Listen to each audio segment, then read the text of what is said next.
أعوذ بالله من الشيطان الرجيم بسم الله الرحمن الرحيم ألف لام را تلك آيات الكتاب المبين إنا أنزلناه قرآنا عربيا لعلكم تعقلون۔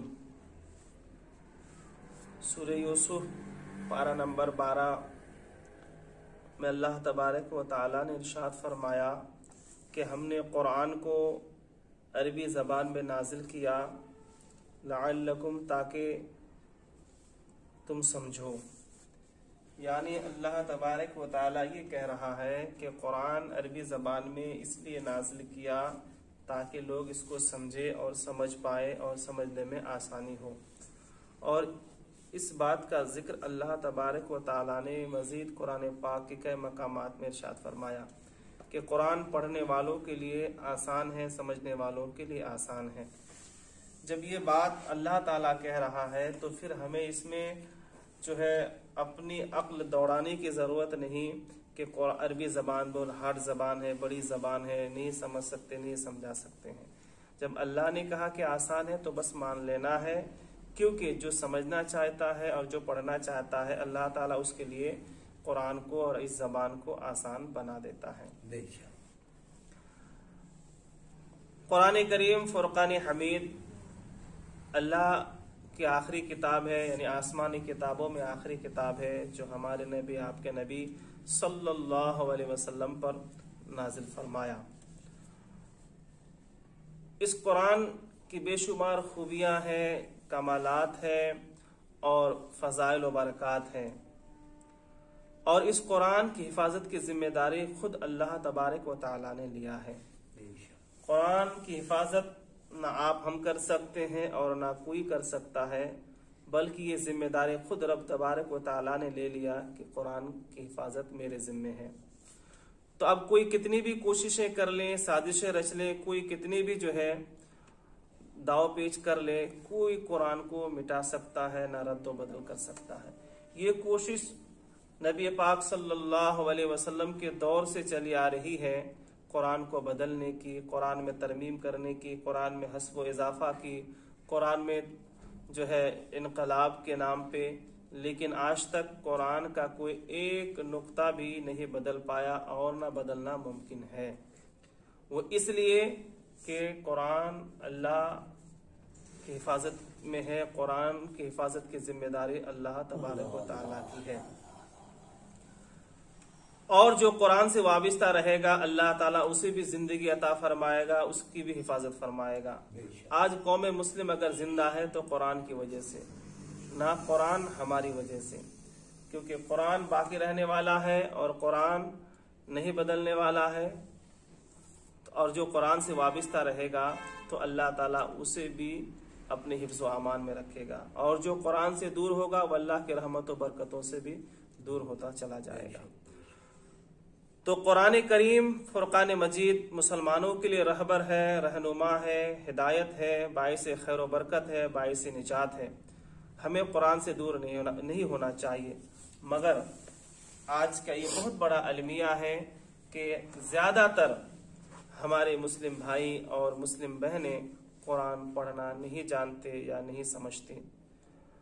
پڑھنا تو دور، سمجھنا تو بہت دور کی بات، پڑھنا تک بھی نہیں جانتے۔ جب ہم اپنے اپنے علاقوں، محلوں اور قصبوں کا جائزہ لیتے ہیں، اپنے گرد و نواح کا جائزہ لیتے ہیں، تو ہمیں یہ نظر آیا اور یہ سمجھ میں آیا کہ اکثر لوگ، کثیر لوگ، زیادہ تر لوگ قرآن پڑھنا نہیں جانتے ہیں، جبکہ آئے دن ہم مساجد میں یا درگاہوں میں اور الگ الگ جگہوں میں دیکھتے ہیں کوئی مدارس کے لیے چندہ کر رہا ہے، کوئی جو ہے مسجدوں کے لیے چندہ کر رہا ہے، کوئی اور دینی کام کے لیے چندہ کر رہا ہے، اور سب کا مقصد یہی ہے کہ تعلیم قرآن عام ہو جائے، ارشادات الہی عام ہو جائے۔ اس کے باوجود ہم قرآن تعلیمات کو کما حق کو فروغ نہیں دے پائے۔ تو یہ بہت بڑا المیہ ہے، ہمیں اس طرف توجہ دینی چاہیے۔ لاکھوں کروڑوں ہم چندہ جمع کرتے ہیں، خرچ کرتے ہیں، اس کے باوجود اگر ہمارے بچے قرآن نہ پڑھ پائے یا ہمارے علاقے، محلے، قصبوں کے بچے، مسلمان کے بچے اگر قرآن سے دور ہے تو ہمیں پھر اس کے اوپر غور کرنی چاہیے اور نظر ثانی کرنی چاہیے۔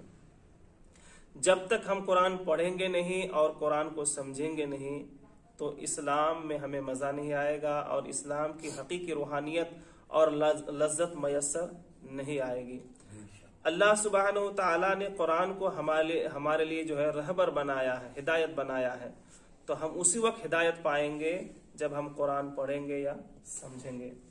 اللہ سبحانہ و تعالیٰ نے قرآن کریم میں تمام مسائل کا ذکر کیا ہے، اور قرآن زندگی کے لیے بھی ہے اور مابعد موت کے لیے بھی ہے، لیکن آج ہم زندگی میں قرآن کم پڑھتے ہیں اور موت میت کے وقت یا موت میت کے لیے قرآن زیادہ پڑھتے ہیں۔ کوئی مر گیا تو قرآن پڑھو، تیجا ہے، 10واں ہے، 40واں ہے تو قرآن پڑھو، اور باقی زندگی میں ہم قرآن پڑھنا چاہتے نہیں۔ اور اگر کوئی پڑھتا ہے تو ہم سنتے نہیں، کوئی سناتا ہے تو ہم سمجھنا نہیں چاہتے ہیں۔ بہرحال ہم قرآن سے بہت دور ہیں، اور یہی نتیجہ، انہی باتوں کا نتیجہ ہے کہ آج ہم پریشانی کے عالم میں ہیں۔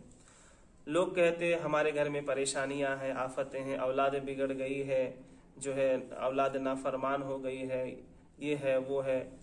سچ بات یہ ہے کہ یہ سب قرآن سے دوری کا نتیجہ ہے۔ ہمارے بچے جب قرآن پڑھیں گے نہیں اور قرآن سمجھیں گے نہیں تو وہ ماں باپ کی قدر و قیمت کیا سمجھیں گے؟ وہ اسلام اور اسلام کی روحانیت کو کیا سمجھیں گے؟ اگر ہم گھر میں قرآن پڑھیں گے نہیں تو گھر میں خیر و برکت آئے گی کیسے؟ گھر میں بلائی نہیں آئے گی تو اور کیا آئے گی؟ ہمارے گھروں میں گالیاں زوروں میں ہوتی ہے، گالیوں کی آواز، جھگڑے کی آواز زوروں میں رہتی ہے، اور قرآن پڑھنے کی آواز نہیں آتی ہے، جبکہ مسلمان کے گھروں سے صبح و شام قرآن کی آواز آنی چاہیے۔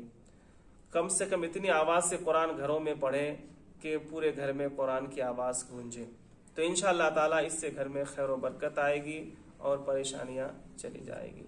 قرآن سے بڑھ کر شفا کچھ بھی نہیں ہے۔ اللہ کے حبیب صلی اللہ علیہ وسلم نے فرمایا کہ بیماریوں کے لیے جو شفا قرآن میں ہے اور شہد میں ہے۔ قرآن پڑھو اور شہد استعمال کرو، اللہ تعالیٰ شفا عطا فرمائے گا۔ تو ہم تو قرآن پڑھتے نہیں، پھر ہم شفا تلاش کرتے ہیں اور بیماریوں سے نجات کا راستہ ہم ڈھونڈتے ہیں، جبکہ بیماریوں سے نجات کا راستہ اللہ نے قرآن میں رکھا ہے۔ جب ہم قرآن کریم پڑھتے ہیں اور جہاں پڑھتے ہیں وہاں رحمت کے فرشتے آتے ہیں، وہاں خیر و برکت کا نزول ہوتا ہے۔ ہم مسجد میں پڑھیں گے تو یہاں خیر و برکت ہوگی، اگر ہم گھروں میں پڑھیں گے تو وہاں خیر و برکت کا نزول ہوگا۔ اگر ہم خیر و برکت چاہتے ہیں، عافیت چاہتے ہیں، بلاؤں کو دور کرنا چاہتے ہیں، تو پھر ہم اپنے اپنے گھروں میں قرآن پاک آواز سے پڑھا کریں۔ اب بہت سارے لوگ کہتے ہیں کہ قرآن عربی زبان میں ہے، سمجھنا بہت مشکل ہے۔ میں پہلے ہی کہا کہ سمجھنے والوں کے لیے قرآن آسان ہے اور اللہ نے آسان کر دیا ہے۔ اگر کوئی قرآن سمجھنا چاہتا ہے تو اللہ تعالیٰ اس کے لیے قرآن کو آسان کر دیتا ہے اور ذہن کو کشادہ کر دیتا ہے اور دل میں ایسا نور پیدا کرتا ہے کہ قرآن کو وہ سمجھنے لگتا ہے۔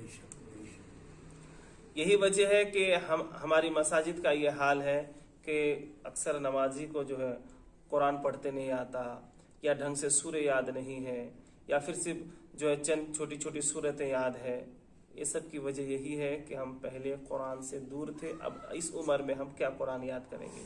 اس لیے ہمارے سماج کے ذمہ داروں کو، علماء ائمہ کو اور قائدین کو چاہیے کہ بچپن میں ہمارا بچہ قرآن ڈھنگ سے پڑھنا سیکھ لے، قرآن کی تعلیم صحیح سے حاصل کر لے۔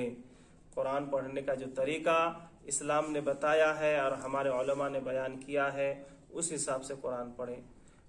پہلی بات تو کم لوگ پڑھنا جانتے ہیں، اور جو جانتے ہیں انہیں مخارج نہیں معلوم، انہیں حروفوں کے صفات نہیں معلوم، تجوید نہیں معلوم، کہاں رکنا ہے، کہاں سانس توڑنا ہے، کہاں سانس نہیں توڑنا ہے، کہاں نہیں رکنا ہے، ان چیزوں کو بھی نہیں جانتے ہیں۔ تو کل ملا کے یہی ہے کہ ہم قرآن سے بہت دور ہے اور قرآن تعلیمات سے بہت دور ہے۔ یاد رکھیے، آج قرآن کو مٹانے کی کوشش کر رہے ہیں، ہمارے دلوں سے محبت رسول کو نکالنے کی کوشش کر رہے ہیں، کیونکہ ہمارے مخالفین کو معلوم ہے کہ اگر مسلمانوں کے دلوں سے قرآن کی عظمت نکال دو، قرآن تعلیمات نکال دو، قرآن تعلیمات سے دور کر دو، اور مسلمانوں کو دلوں سے محبت رسول صلی اللہ علیہ وسلم کو نکال دو، تو یہ سب بیکار ہو جائیں گے، ان کے اوپر کچھ کرنے کی اور ضرورت نہیں ہے۔